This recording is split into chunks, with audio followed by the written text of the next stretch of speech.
सुमित जाग गया था, पर अनमना सा लेटा रहा। नाना जी कमरे में आए और प्रतिदिन की तरह कैलेंडर की तारीख बदल दी। जैसे ही नाना जी कमरे से बाहर निकले, सुमित ने झट से उठकर फिर से पिछली तारीख लगा दी और एक पल देखता रहा, जैसे सोच रहा हो उसने सही किया या नहीं। आज 18 तारीख है, पर उसने घुमाकर फिर से 17 तारीख कर दी है।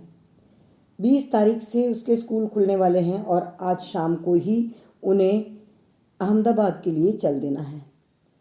वह पिछले 4-5 दिनों से अपने में साहस बटोर रहा है कि वह कह दे उसे नहीं जाना अहमदाबाद। उसने यह बात अंकित से भी कही।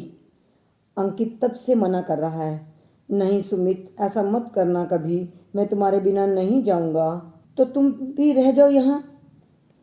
बार बार मन को समझाता भी है, घबराहट भी होती है। भैया तो रहेंगे नहीं यहाँ, मैं भैया के बिना कैसे रहूँगा, सोच कर वह घबराने लगता है। क्या देख रहे हो ऐसे? माँ ने उसे कैलेंडर को घूरते देख लिया, पर समझी कुछ नहीं। कौन बताएगा उसे कि वह क्या सोच रहा है। सपना ने कैलेंडर की तारीख फिर बदल दी, यह समझकर कि पापा आज तारीख बदलना भूल गए हैं। इस पर सुमित चुप रहा। अचानक पता नहीं क्या हुआ, उसने झटके से कैलेंडर उतारा और फाड़कर चिंदी चिंदी कर दिया। सपना अवाक देखती रह गई, कुछ समझने की कोशिश करने लगी। आज तो बच्चों के जाने का दिन है, कुछ तीखा भी नहीं कहना चाहती थी। मन तो उसका भी वैसे ही गीला भीगा हो रहा था और भीग गया। अंकित ने आकर उसे उबारा, अम्मा नाना बुला रहे हैं आपको। और फिर अंकित व सुमित अकेले रह गए कमरे में। दोनों ने एक दूसरे को देखा पल भर। सुमित ने भैया की बाँह पकड़कर अपनी आंखों पर रख ली। भैया तुम बोल दो, हम नहीं जाएंगे। अंकित कुछ नहीं बोला तो उसकी बाँह झटक चिल्लाता हुआ भागा सुमित, मैं नहीं जाऊंगा। और अंतिम शब्द तक आते आते चिल्लाहट रोने में बदल गई। वह दूसरे कमरे में जाकर जोर जोर से रोने लगा। घर के सब लोग इकट्ठे हो गए। उसका रोना धीरे धीरे सुबुकियों में बदल गया। माँ सिरहाने खड़ी अजीब सी करुणा से भीगती रही। बच्चे को अपनी छाती से लगा उसने कई बार चूमा और बोली, तुम कहीं नहीं जाओगे मेरे बच्चे, मैं तुम्हें बिल्कुल नहीं भेज रही कहीं। अंकित का क्या रोल है वह कुछ समझ ही नहीं पा रहा। दिल पर जैसे किसी ने जोर से कुल्हाड़ी दे मारी हो और उसका खून टप टप गिर रहा हो, पर किसी को भी तो वह दिखाई नहीं दे रहा ना। कोई तो उससे नहीं पूछ रहा था कि वह छोटे भाई को यहाँ छोड़ अकेला कैसे जाएगा, उसे कैसा लगेगा। पर वह कुछ नहीं बोलेगा। उसने अपने से वादा किया। अब सुमित को भी कतई चलने को कहने को उसका मन नहीं हुआ। उसके चलने की तैयारी होने लगी। माँ ने एक बार पूछा उससे, अंकित तुम जाओगे बेटे? हाँ, संक्षिप्त सा उत्तर था उसका, पर आंखों में कातरता भर आई थी जिसे माँ ने देख लिया था। कुछ बोली नहीं, न रुकने को ही कहा और अंकित के अकेले जाने की तैयारी होने लगी। कोई चाहकर भी उसे रुकने को जोर नहीं दे रहा था। अंकित इस व्यवहार से भी थोड़ा विचलित था, पर किसी से कुछ बोला नहीं, चुपचाप चला गया अपनी नियति स्वीकार करके। अमित को एक धक्का सा लगा अंकित को अकेले देख। पूछने पर अंकित ने बताया, सुमित ने आने से इनकार कर दिया। अमित ने पूछा, माने? माने वो नहीं आएगा? पापा को विश्वास नहीं हुआ जैसे। थोड़े दिन बाद आएगा क्या? जवाब न मिलने पर फिर अपना वाक्य दोहराया, उसकी पढ़ाई शुरू हो जाएगी, पिछला मिस करेगा। तुमने कहा नहीं चलने को? किसी ने ज़बरदस्ती तो नहीं की? पापा वह अब नहीं आना चाहता, मुझे भी अब अकेला रहना पड़ेगा, कहकर अंकित अपने कमरे में चला गया व दरवाज़ा अंदर से बंद कर दिया। फिर पता नहीं कब सो गया। आँख खुली तो सुबह हो चुकी थी। एक एकांत पसरा था पूरे घर भर में। बेआवाज़ से हो गए थे सभी, जैसे अंकित पुरानी आवाज़ों व चित्रों में अपने को ले गया। उनका हर छुट्टी में नाना के घर जाना भी किसी पर्व से कम खुशी की बात नहीं होती थी। पापा किस मन से भेजते थे उनके निर्विकार चेहरे से जानना मुश्किल होता था, पर मम्मी तो जैसे आंखें बिछाए मिलती। इसी बार की तो बात है, सुमित अंकित गाड़ी से उतरकर सीधे मां से चिपक गए थे। सपना गेट पर ही इंतजार कर रही थी। आंखें तो तीनों की भीग आई थीं, पर तीनों अपनी अपनी जगह उन्हें छुपाने की कोशिश कर रहे थे। नानी भी भीतर से बाहर आ गई थी, पर बच्चों ने नानी की ओर लपक कर जाने की कोई उत्साह नहीं दिखाया, तो वह भीतर लौटने लगी तो माँ का इशारा पाकर दोनों ने नानी के पाँव छुए। अंकित को पापा के शब्द याद आ गए, पता नहीं कहाँ से। तुम्हारी माँ शायद तुम्हें छोड़ ना जाती अगर तुम्हारी नानी की दखल अंदाजी ज्यादा ना होती। हालांकि अंकित को नानी कभी वैसी नहीं लगी, फिर भी सोचता जरूर, पापा ऐसा क्यों कहते हैं। 2 वर्ष पहले सपना और अमित का तलाक हो गया था। बच्चों की कस्टडी अमित को सौंपी गई। 13 वर्ष के अंकित और 11 वर्ष के सुमित पिछले 2 साल से पापा के पास अहमदाबाद ही रह रहे हैं। पापा का अच्छा बिजनेस है। सूरत में कपड़े का भारी थोक का व्यापार है। अमित की पिता नहीं है, पर बूढ़ी माँ पास रहती है। आंखों से ज़्यादा दिखाई नहीं देता, फिर भी दोनों के साथ जैसे तैसे कट रही है। रह रह कर बहू को कोसती है और बहू से अधिक उसके पढ़े लिखे होने से खफा है। तलाक हुए 2 साल हो गए हैं, पर अभी भी वह सोचती है, बहू एक दिन ज़रूर पछताएगी। कब तक माँ बाप रखेंगे बेटी को? एक दिन देखना अकड़ू बाप खुशामद करके छोड़ कर जाएगा। अम्मी को बदले ज़माने का कुछ अंदाज़ा नहीं है। उसके ख्याल से बेटी को ब्याह देने के बाद घर में रखने से समाज की बातें ज़्यादा देर तक नहीं सुन सकेंगे माँ बाप। इसलिए वह ये सांत्वना पाले है कि बहू नौकरी छोड़ देगी एक दिन और आ जाएगी बच्चों के पास। आखिर बच्चे तो कोर्ट ने उन्हें ही सौंपे हैं ना, इस बात को वह भूल कैसे सकती है। बस यहीं हारेगी उसकी अड़ियल बहू। पर आज की घटना से तो अम्मा को तो क्या, अमित भी चौंक गया। सुमित ने वापस लौटने से इनकार कर दिया। एक बार पहले भी अंकित का मन दिल्ली से लौटकर बहुत खराब हो गया था। मम्मी से मिलने का सारा उत्साह आखिरी दिन आकर कड़वाहट पैदा कर गया था। कुछ खास बात थी भी नहीं। शायद फर्क किसी को भी ज़्यादा नहीं पड़ता था, न नानी या मम्मी को, न पापा को। बस एक इशू बनाना था, सो बन गया था। जगन को आज हमें लेने आना था। अंकित और सुमित दोनों 2 महीने की छुट्टी खत्म होने के बाद हर बार वापस अहमदाबाद जगन के साथ ही लौटते हैं। वह ठीक छुट्टी खत्म होने के 2 दिन पहले पहुंच जाता। सूरज उगने के नियम से भी कड़ा नियम था उसका। आज ही जगन पहुंच तो गया, पर उसका चेहरा उतरा हुआ था। अपने से तो वह कुछ बोला नहीं। चलिए भैया जी, हम आ गए आपको लेने। मम्मी को सिर्फ दुआ सलाम ही किया और चुप हो गया। मम्मी के इधर उधर होते ही हम दोनों ने असंख्य सवाल कर डाले। पापा कैसे हैं? दादी माँ कैसी है? पापा आजकल कब लौटते हैं काम से? ज़्यादा देर से तो नहीं आते? ज़्यादा पीते तो नहीं थे हमारे पीछे? घर में पीछे से कौन कौन आया? बड़ी बुआ की कोई चिट्ठी आई कि नहीं? और फिर दादी का अकेले बैठे बड़बड़ाना जारी है या नहीं? बड़बड़ाने की बात पर प्रायः जगन ठठाकर हंस देता था, पर आज वह हंसा नहीं। तब जाकर हमारा ध्यान उसकी चुप्पी की ओर गया था। क्या हुआ जगन, तुम सुस्त क्यों हो आज? लुट गए भैया जी, कोई हमारी पॉकेट मार ले गया। सारा पैसा चला गया। तुम लोगों को ले जाने के वास्ते किराया भी नहीं बचा। 1 मिनट के लिए चुप हो गया। तभी फिर सुमित उसे सांत्वना देकर बोला, तो क्या हुआ भाई?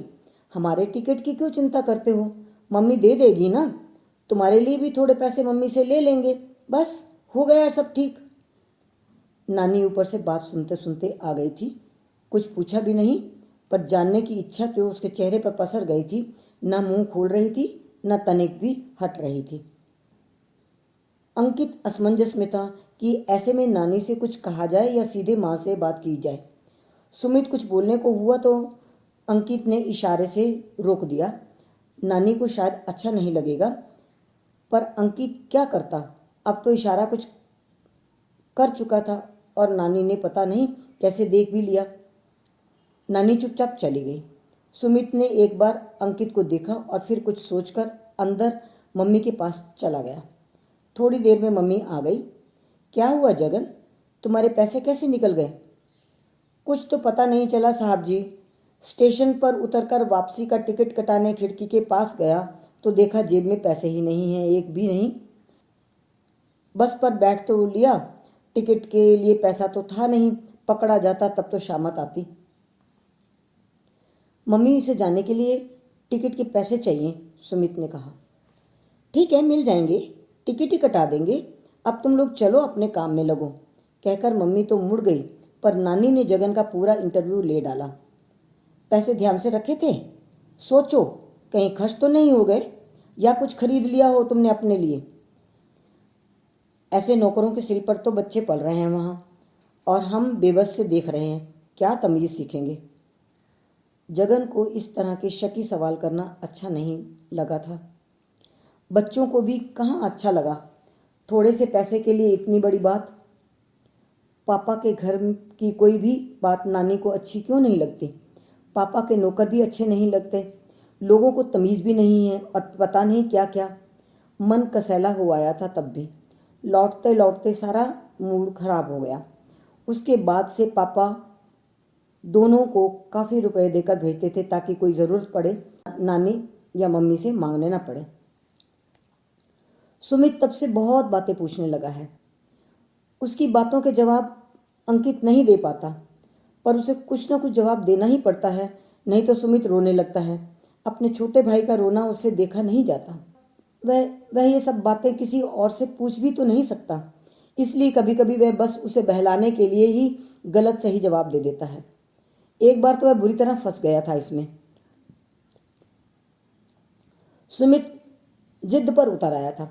अच्छा भैया बताओ, जब मम्मी जा रही थी हमें छोड़कर तो माँ ने हमें साथ ले जाने के लिए कहा था या नहीं? कहा तो था, अंकित कह गया। पापा ने नहीं जाने दिया होगा। पापा ने क्यों नहीं जाने दिया? हम साथ जाते तो माँ को वापस भी ला सकते थे, पापा छुट्टी में क्यों जाने देते हैं फिर? मुझे नहीं पता ये बात, अंकित बोल गया। तुम्हें सब पता है, सुमित रूठ गया। सच में नहीं पता, अंकित बोला। मेरी कट्टी, कहकर सुमित भाग गया। वह चुपचाप बैठा सोचता रहा। जो सवाल सुमित पूछ रहा है उनके जवाब उसे भी तो चाहिए। उसे भी कहाँ पता है कुछ भी। वह अनमना बैठा रहा। करीब घंटा 1.5 घंटा हो गया, सुमित वापस नहीं आया। अब वह बेचैन होने लगा। पापा के लौटने का भी टाइम हो गया था। सुमित ने आज होमवर्क भी नहीं किया। कहाँ गया होगा? उसने उसके दोस्त के यहाँ फ़ोन किया, वहाँ भी नहीं गया था। दादी को तो अंधेरा होते कुछ दिखाई नहीं देता, उसे कुछ भी कहना बेकार है। ऐसे तो बड़बड़ाने लगेगी और माँ को बुरा भला कहना शुरू कर देगी। वह चुपचाप सुमित का इंतज़ार करने लगा। थोड़ी देर बाद सुमित चुपचाप दरवाजे के पास आकर मुंह नीचा किए खड़ा हो गया। उसने इशारे से उसे बुलाया तो आकर उससे चिपक गया और रोता रहा। उसने मन में कसम खाई उस दिन, जिस बात का उसे पता नहीं होगा वह कभी नहीं कहेगा। भैया पापा से कहोगे? क्या? यही कि वे हमें मम्मी के पास क्यों नहीं जाने देते। अंकित फिर निरुत्तर हो गया था, चुप रहा। मत कहना भैया, पापा अच्छे हैं। अंकित ने छोटे भाई को प्यार से गले लगाया, सहलाया। एक मौन समझौता दोनों के बीच हो गया। पापा से कुछ नहीं कहना। इस बार भी गर्मी की छुट्टियां शुरू होते ही सपना ने सुमित अंकित को अहमदाबाद से बुलवा लिया था। हालांकि इस बार अमित ने थोड़ी आनाकानी की थी। मैं बच्चों को दार्जिलिंग ले जाना चाहता हूँ वगैरह वगैरह, पर किसी तरह फिर भेजना ही पड़ा। सपना के हिस्से में कोर्ट ने साल भर में से ये 2 महीने ही तो दिए थे, जिसकी बेसब्री से वह इंतज़ार करती है हमेशा। उसे अमित के आनाकानी करते ही जैसे बिच्छू डंक मार जाता है, पर इस बार सुमित का जाने से इनकार कर उसे फिर जिला गया था। आम दिनों की तरह अदालत नहीं थी आज की। एक 13 साल के बच्चे ने अपने माँ बाप के खिलाफ एक याचिका दायर की थी। नहीं, कोई वकील के माध्यम से पेश की गई याचिका नहीं थी। एक चिट्ठी भेजी थी बच्चे ने हाई कोर्ट की जस्टिस भंडारी के नाम। जज को चिट्ठी लिखने की खबर कल अखबार में भी छपी थी। साथ उस बच्चे के माँ बाप को उस चिट्ठी की एक एक कॉपी भेजी गई थी। बच्चा उस समय अपने पिता के पास अहमदाबाद में रह रहा था। कल ही तो थाने में उसके पिता ने रिपोर्ट लिखवाई थी कि 13 वर्षीय अंकित कल शाम से घर नहीं लौटा है। दूसरे दिन के अखबार में उसकी तस्वीर गुमशुदा की तलाश कॉलम में छपी थी और संयोग की बात है उसी अखबार में उसके लिखे गए खत की भी खबर छपी। ये दोनों खबरें एक ही अखबार में अंकित की मम्मी ने दिल्ली में पढ़ी, जो सेंट जेवियर स्कूल में अध्यापिका है। अखबार को एक तरफ पटक उसने फट से फ़ोन उठाया और अहमदाबाद में लाया। अंकित के पापा ने फ़ोन उठाया था। हेलो बोलते ही सपना ने पूछा, अंकित की कोई खबर मिली? नहीं। आज का अखबार देखा है? हाँ। मुझे लेटर की एक कॉपी मिली है कोर्ट से। आपको भी? सपना ने पति को बताया। हाँ, मुझे भी मिली है। अमित के सामने चिट्ठी के शब्द घूम गए। मेरे भाई को मुझसे अलग करने का आप दोनों को क्या हक था? मम्मी पापा जवाब दो। सपना फ़ोन पर कुछ कह रही थी। अमित चौंका। अहमदाबाद से बाहर तो नहीं गया होगा? कोई खबर मिलते ही बताएं। अच्छा। थोड़ी देर रिसीवर दोनों ने पकड़े रखा, फिर सपना ने काट दिया। फ़ोन रखने के बाद अमित ने एक बार सोचा, क्या वह दिल्ली जाए? शायद जज को उसने अपना कुछ अता पता भी लिखा हो। एक बार उसने सपना को फ़ोन कर अपने मन की बात कहनी चाहिए, पर फिर वैसा नहीं किया और खुद दिल्ली जाने का सोचने लगा। आज की अदालत में सपना और अमित दोनों की उपस्थिति में अंकित की चिट्ठी पर चर्चा हुई। अंकित को उसके पापा अमित को सौंपा गया और अगली तारीख तय हुई। सुमित को भी बुलाया गया। सुबह नींद खुलती है तो सुमित आंखें बंद किए बिस्तर पर हाथ मारता है। माँ नहीं है, एहसास होता है।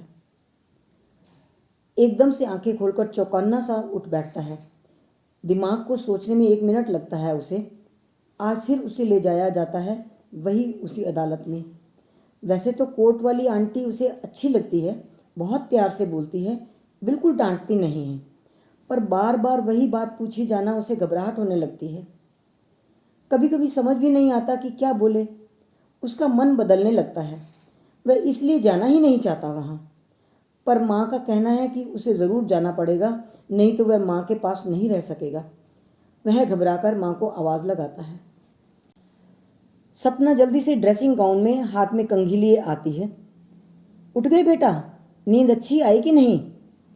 हाँ, माँ के आंचल को खींचते हुए 9 वर्ष के सुमित ने संक्षिप्त सा जवाब दिया और सपना के हाथों को पकड़ कुछ टटोलने सा लगा। सपना वहीं बैठ गई 1 मिनट के लिए, फिर बोली, तुम ब्रश कर लो, तुम्हारे लिए दूध बना लाती हूँ। नहीं पीना। क्यों? दूध क्यों नहीं पीना? वह तो तुम्हें अच्छा लगता है। कुछ बात करो ना माँ। सुमित ने दूध की बात का जवाब नहीं दिया। पहले नहा लो, फिर तैयार हो जाओ, फिर ढेर सारी बातें करेंगे। नहीं, तुम कोई बात नहीं करोगी, मैं जानता हूँ। नाना से नानी से गुपचुप बात करोगी, मुझसे कुछ नहीं बताती तुम। सुमित ने शिकायत की। अरे सुबह सुबह नाराज क्यों हो रहे हो बेटा? न मन हो नहाने का तो जाओ थोड़ा लॉन में टहलाओ। सुमित न हिला न डुला, वहीं घुटनों में सिर दबा बैठा रहा। सपना कुछ पल बैठ गई। जज को यह अंदेशा हो रहा है कि सुमित माँ के दबाव में आकर माँ के पास रहने की बात कर रहा है, इसलिए आज सुमित को पापा के पास एक रात के लिए उसे भेजा जाएगा और फिर सुमित से पूछा जाएगा कि वह उस किसके पास रहना पसंद करेगा, माँ के पास या पापा के पास। सपना ने ये बात अभी सुमित को नहीं बताई थी, पर आज तो बतानी ही पड़ेगी। अंदर से सपना डर भी गई है कि कहीं सुमित का मन बदल न जाए। हो सकता है अमित इसे अपने पक्ष में लेने के लिए समझाए बुझाए। अंकित भी तो उन्हीं के पास है। सुमित अंकित से भी अलग नहीं होना चाहता, यह वह सब जानती है। इसलिए सारी स्थिति देखते हुए सब चुप से हैं। उसका कुछ भी कहना उसके अपने खिलाफ भी जा सकता है। सुमित से जज फुसलाकर सब कुछ पूछती है कि मम्मी क्या सिखाती है। ऐसे में उसे अपना बच्चा भी पराया सा लगने लगा है। माँ और बच्चे के संवादों का दूसरे विश्लेषण कर रहे हैं। इस पीड़ाजनक स्थिति से बहुत दुखी है वह। अपने ही बच्चे पर हक खो दिया उसने। दूसरे इस बात का फैसला करेंगे कि माँ बच्चे के लिए भला सोचेगी या नहीं। क्या हक बनता है इस पूरे समाज को उस पर यह तोहमत लगाने का? ये जो सारे लोग मिलकर बच्चे की वकालत कर रहे हैं, उनमें से एक भी व्यक्ति ऐसा है जो सुमित को मुझसे ज़्यादा चाहता हो? केवल परिभाषाएं गढ़ी जा रही हैं जिनका कोई मतलब ही नहीं है। सपना की आंखें भर आती हैं, पर नहीं, उसे रोना नहीं है। जैसे भी हो, सुमित उसके पास कितना कंफर्टेबल है, वह उसे अपने पास रखने की पूरी कोशिश करेगी। सुमित माँ के साथ साथ कोर्ट में जाकर बैठ गया। जज आंटी ने प्यार से उसे बुलाया और कहा, देखो बेटा, आज आपके पापा आपको लेने आए हैं, बस एक दिन के लिए। कल तुम पापा के साथ आना मेरे पास, हम तुम्हें अपनी मम्मी के पास रहने के लिए भेज देंगे, ठीक है ना? जाओगे पापा के साथ? जज आंटी के कहने के साथ ही बाहर से पापा को बुलाया। पापा को देखते ही सुमित भागकर उनसे चिपक गया। जज के कटघरे से तो पापा की निकटता उसे सुकून देने लगी। वह राहत महसूस करने लगा। चेहरे का तनाव सारा मिट गया। जज के पूछने पर उत्साह से उसने जवाब दिया। बाहर माँ भी खड़ी इंतजार कर रही थी। उसे देखते ही माँ ने दूसरी तरफ मुंह कर लिया। सुमित का दिल बैठ सा गया। मम्मी, मैं कल आ जाऊंगा, कहकर सुमित चुपचाप पापा के साथ सीढ़ियां उतर गया। सुमित उस दिन पापा के साथ ही एक दिन के लिए आया था। अंकित उसका बेसब्री से इंतजार कर रहा था। रास्ते भर अमित ने सुमित से कोई खास बात नहीं की। शायद ये उसकी परीक्षा की बड़ी विकट घड़ी थी। वह बार बार सोचता, उससे कहाँ भूल हो गई है, उसने कहाँ बच्चे की परवरिश में चूक कर दी है। उस दिन के बाद से अमित का सोना उठना बस कोर्ट कचहरी हो गया। तब से पापा हर दिन कोर्ट का चक्कर लगाते। एप्लीकेशन, वकील, केवल बहसें, उलाहने, दादी की खप खप, पापा की चुप्पी और इन सब के बीच नितांत अकेला। आदेश के अनुसार सुमित दूसरे दिन कोर्ट में अपने पापा के साथ हाजिर था। जज साहिबा ने सुमित को अपनी केबिन में बुलवाया।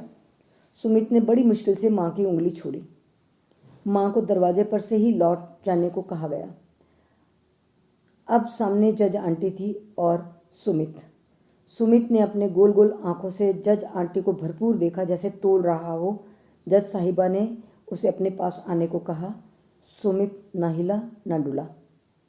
पापा के साथ कैसा लगा सुमित बेटे को? मेरे पापा बहुत अच्छे हैं, सुमित ने काफ़ी ऊंची आवाज़ में ऐलान किया। अच्छा, ये तो बहुत अच्छी बात है। और भैया, आपको इससे क्या? आपको जो पूछना है पूछिए। हमको तो कुछ नहीं पूछना, आप जैसा कहेंगे हम वैसा कर देंगे। हम तो ये कह रहे हैं कि मम्मी के पास रहोगे तो आपको अपने भैया से अलग होना पड़ेगा, ये सोच लो। कई पल सुमित चुप रहा, फिर धीरे धीरे उसके चेहरे पर कातरता पसरने लगी। जज धैर्य से बच्चे के बोलने का इंतजार कर रही थी। आखिर सुमित ने हिचकियों के बीच फैसला सुनाया। मैं पापा को बहुत प्यार करता हूँ। भैया का बिना भी रहना अच्छा नहीं लगेगा, पर मैं मम्मी के पास रहना चाहता हूँ। बच्चे को केबिन के बाहर लाया गया। फैसला कल तक के लिए स्थगित रखा गया। रात भर कोई नहीं सोया। सपना को हारी हुई बाजी नहीं जीतनी थी। अब प्रश्न उसके या अमित के संबंधों का था ही नहीं, प्रश्न बच्चे के टूटने का था, जिसे वह अपनी लड़खड़ाती ममता से संभालना चाहती थी। अगर कस्टडी उसे न मिली तो आज तक जो वह आश्वस्त थी कि पापा के पास खुश है, पर अब वह आश्वासन टूट जाएगा। खो गई खुशियों में से एक और आश्वासन बिखर जाएगा। उस दिन जज ने फैसला नहीं दिया, दूसरे दिन टाल दिया। अमित को उस रात दिल्ली में ही रुकना पड़ा। सुमित को अपने पास रात रहने को कहना चाहता था, पर नहीं कह सकता था, क्योंकि वह एक बाप की सहज इच्छा होकर भी अदालत के आदेशों का मोहताज था। अंकित ने पापा का इंतज़ार रात भर नहीं छोड़ा, हालांकि फ़ोन आ चुका था कि आज नहीं आ रहे। दूसरे दिन रात को जब पापा लौटे, उनका बुझा चेहरा देख अंकित समझ गया, अब सुमित नहीं आएगा। आँखों की उत्सुकता अपने आप आँखों के भीतर चली गई। पापा ने एक लिफाफा मेज पर रख दिया, वह भीतर चले गए। अंकित ने बेमन से खोल लिया। सुमित का लेख था। पापा, मैं आपको बहुत प्यार करता हूँ।